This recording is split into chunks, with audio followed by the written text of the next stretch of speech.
আসসালামু আলাইকুম। আজকে বানাবো আলু এগ পরোটা।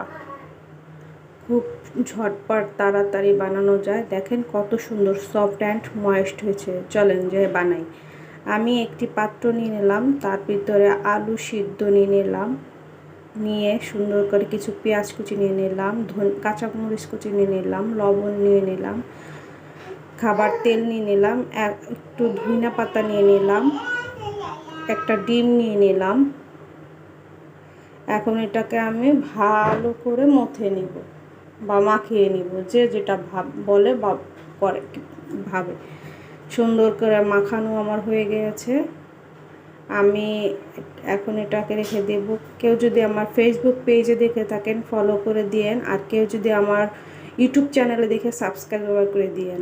আমি এখন এর ভিতরে কিছু ময়দা বাটা নিয়ে নেব, একটু রেড চিলি পাউডার বা শুকনো মরিচের গুঁড়ো নিয়ে নেব কালারের জন্য, একটু ঝালের জন্য সুন্দর লাগবে।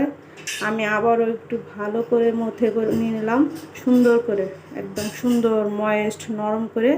আমি অল্প অল্প করে পানি দিয়ে নিলাম, অল্প অল্প করে, একবারে দিলে পাতলা হয়ে যাবে, কারণ আলুতে যথেষ্ট পরিমাণে আলু, পেঁয়াজ, কাঁচামরিচ, ধনিয়া পাতা এগুলোতে যথেষ্ট পরিমাণ পানি আছে। এই জন্য আস্তে আস্তে একটু একটু করে নিয়ে নেব, কারণ এর ভিতরে একটা ডিম আছে, একটু অয়েল আছে, এই জন্য অল্প কয়েক চামচ পানি লাগবে। সুন্দর করে মথে নেব। আমার মথা শেষ।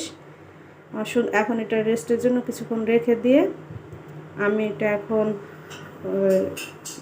কি বলে সুন্দর করে ঢেকে রেখে দিব।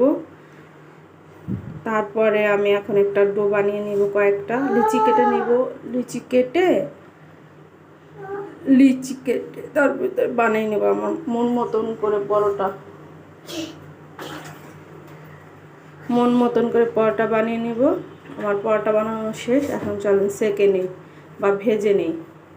সুন্দর করে ভেজে, আপনার একটা পরোটা ভাজতে কয় মিনিট লাগে? সর্বোচ্চ 2-1 সেকেন্ড লাগে, 2-1 মিনিট লাগে। আমার পরোটা ভাজা শেষ। আমি চলেন বাকি পরোটাগুলো ভেজে নেই। ভাজার শেষে তারপর আপনাদেরকে দেখাই কি সুন্দর হয়েছে। আপনি আস্তে আস্তে উল্টায় পাল্টায় নাড়বেন, তাহলে সুন্দর দেখতে ভালো লাগবে। আমি বাকি পরোটাগুলো ভেজে। আল্লাহ হাফেজ।